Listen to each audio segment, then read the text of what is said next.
Hi ಎಲ್ಲರಿಗೂ. ಇವತ್ತು ಮನೆಯಲ್ಲೇ ಸಿಂಪಲಾಗಿ ಒಂದು ಮೋತಿಚೂರ್ ಲಡ್ಡು ಮಾಡೋಣ ಬನ್ನಿ. ಇವಾಗ ಕಡಲೆಬೇಳೆನ 2 ಗಂಟೆ ನೆನೆ ಹಾಕಿರೋದು ಕ್ಲೀನಾಗಿ ತೊಳ್ಕೊಂಡು ಒಂದು ಮಿಕ್ಸಿ ಜಾರಿಗೆ ಹಾಕ್ಕೊಂಡು ತರಿಯಾಗಿ ರುಬ್ಕೋಬೇಕು. ತುಂಬ ನೈಸ್ ಆಗಲ್ಲ, ಆ ಪೀಸ್ ಇರಬೇಕು, ಆ ಥರ ರುಬ್ಕೊಳ್ಳೋದು.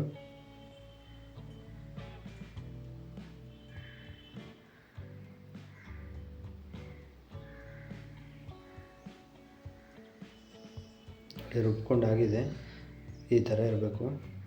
ಇದನ್ನು ಈ ಥರ ತಟ್ಕೊಂಡು ಪ್ರೆಸ್ ಮಾಡಿ, ತುಂಬ ತೆಳ್ಳಗಿರಲಿ, ದಪ್ಪ ಇದ್ದರೆ ಬೇಗ ಬೇಯಲ್ಲ ಎಣ್ಣೆಲಿ. ಇವಾಗ ಎಣ್ಣೆ ಕಾದಿದೆ ನೋಡಿ, ಎಣ್ಣೆ ಬಿಡೋಣ.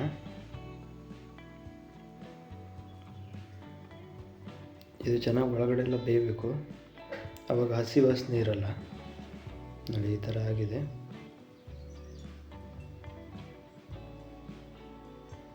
ಆದಷ್ಟು ಕಪ್ಪಾಗಕ್ಕೆ ಬಿಡಬೇಡಿ.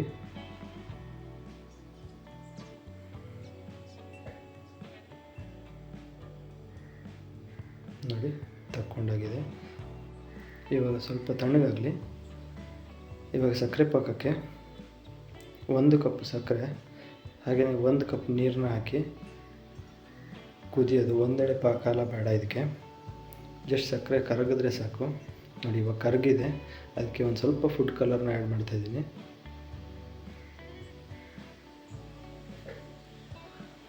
ಫುಡ್ ಕಲರ್ನ ಆ್ಯಡ್ ಮಾಡಿದ್ರೆ ಕಲರ್ ಚೆನ್ನಾಗಿ ಬರುತ್ತೆ ನೋಡಿ. ಇಷ್ಟ ಆದರೆ ಸಾಕು. ಇವಾಗ ಅದೇ ಮಿಕ್ಸಿ ಜಾರಿಗೆ ಮಾಡ್ಕೊಂಡಿರೋ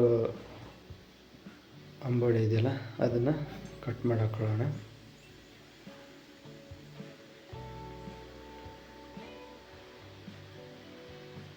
ಈ ಥರ ಇಷ್ಟೇ ಪೀಸ್ ಮಾಡಿ ಹಾಕಿದ್ರೆ ಸಾಕು. ಇದು ಅಷ್ಟೇ, ತುಂಬ ಚಿಕ್ಕದಾಗಲ್ಲ, ಸ್ವಲ್ಪ ತರಿನೇ ಇರಲಿ. ಅದನ್ನು ಇವಾಗ ಸಕ್ಕರೆ ಪಾಕಕ್ಕೆ ಹಾಕೋದು. ಹಾಕ್ಕೊಂಡು ಮಿಕ್ಸ್ ಮಾಡಿದ್ರೆ ಆಯಿತು. ಇದಕ್ಕೆ ಒಂದೆಡೆ ಪಾಕ ಬೇಡ, ಜಸ್ಟ್ ಸಕ್ಕರೆ ಕರಗಿದ್ರೆ ಸಾಕು. ಇವಾಗ ಒಂದು ಅರ್ಧ ಸ್ಪೂನು ಅಥವಾ 1/4 ಸ್ಪೂನ್ ಏಲಕ್ಕಿ ಪುಡಿನ ಹಾಕ್ಕೊಳ್ಳಿ. ಚೆನ್ನಾಗಿ ಮಿಕ್ಸ್ ಮಾಡಿ, ಹಾಗೆಯೇ ತುಪ್ಪನ ಹಾಕ್ಕೊಳ್ಳಿ. 2 ರಿಂದ 3 ಸ್ಪೂನ್ ತುಪ್ಪ ಹಾಕ್ಕೊಳ್ಳಿ. ಒಳ್ಳೆ ಘಮ ಬರಬೇಕು ತುಪ್ಪದ್ದು ನೋಡಿ. ತಳ ಬಿಟ್ಟು ಬರ್ತಾಯಿದೆ ಇದು. ಇಷ್ಟಾದರೆ ಸಾಕು.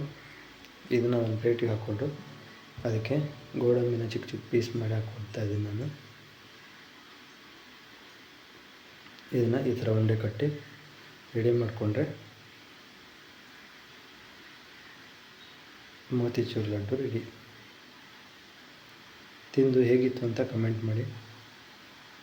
ಸಬ್ಸ್ಕ್ರೈಬ್ ಮಾಡ್ರಪ್ಪ, ಫ್ರೀಯಾಗಿರುತ್ತೆ, ದುಡ್ಡೇನೂ ಖರ್ಚಾಗಲ್ಲ. Thank you.